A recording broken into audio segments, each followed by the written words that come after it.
4th District Congressional candidate Jake Auchincloss is our guest this morning.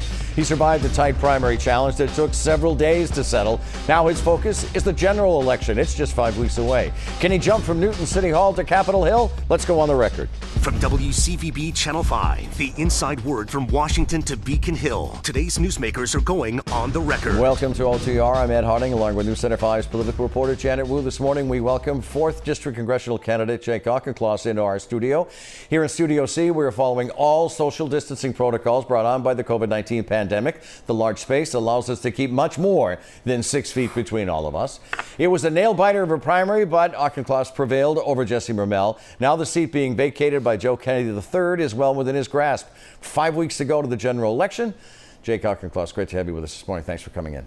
It's wonderful to be back. Good morning. You call yourself an Obama-Baker voter. You were even a registered Republican at one point.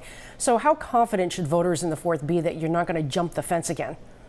My constituents in the Massachusetts 4th should have confidence both in my track record and in my policy positions as a candidate for Congress. Like many of my constituents, I was a progressive Democrat who saw in Charlie Baker somebody who could manage in a crisis and bring people together to make hard decisions. And we've seen the best of that in his handling of the COVID pandemic.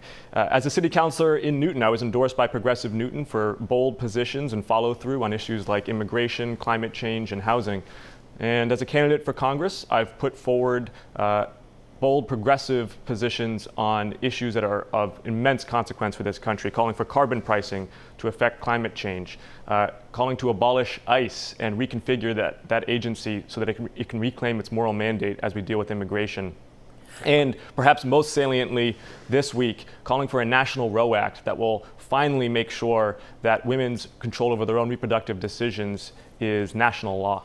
I guess I'm alluding to the fact that most of the Massachusetts congressional delegation, or I should say everyone in the Massachusetts congressional delegation, would not call themselves or align themselves with Governor Baker.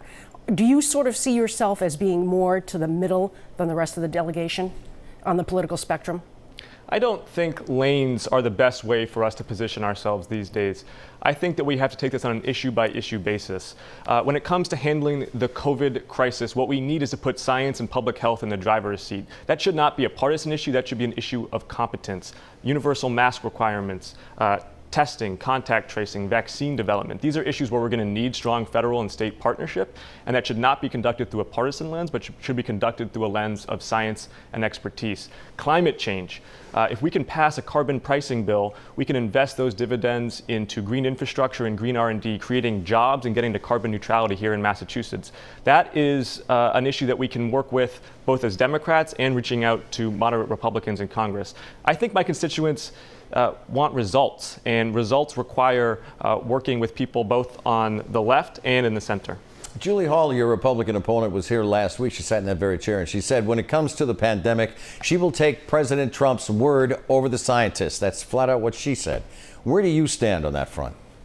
I would not take President Trump's word. I don't want to inject bleach. I think that this president's wanton disregard for expertise and his putting politics above public health has cost the lives of 200,000 Americans, has cratered our economy, and has kept kids out of in-person learning when we know that that is the best way for them to develop. What we need to do is to listen to science and to conduct the same public health policy that has worked in developed economies across the world. I grew up in a family of science and public health. My mom is a cancer researcher. My dad is Tony Fauci's #2 at the NIAID. And I know that we need to listen to the very best of science and public health. I'll be consulting with the likes of Dr. Ashish Jha and others as I work in Congress. The progressives came out in big numbers in the race, and it's fair to say that they supported your Democratic opponents. You have listed a bunch of issues already on things where you stand, but what's your best argument to convince them to vote for you in November instead of leaving it blank? Right now is a time when Democrats need to unite for the most consequential election of our lifetimes. Up and down the ballot, we need to send a message that the Republicans and the Trump Republicans' wanton disregard for the rule of law, their dangerous and hateful agenda, has no place in this country. And we need a blue tidal wave that will allow us to reclaim and rebuild this country, to build back better, as Vice President Biden says. Democrats can have full confidence in me as a pragmatic progressive who is going to enact big, bold change that we need on climate change, on women's reproductive rights, on handling the COVID pandemic, and will do so in a way that brings results for the Massachusetts 4th.